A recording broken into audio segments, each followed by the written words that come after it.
So I had some leftover polycarbonate and I'm working on making some shields. Keep chips from flying up and directly on top of and accumulating in that track next to this y-axis rail.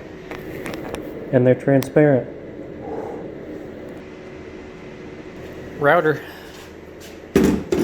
Meet router.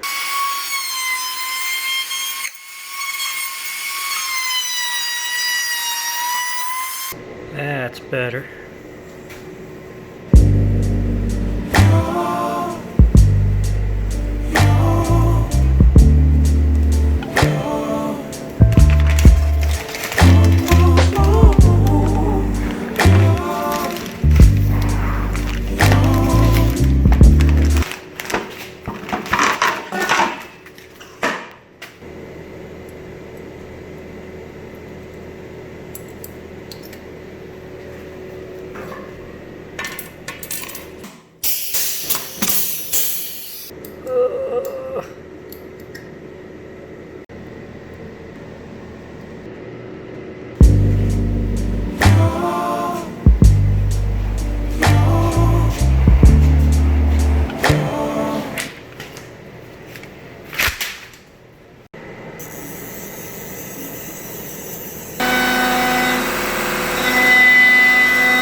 You looking for something?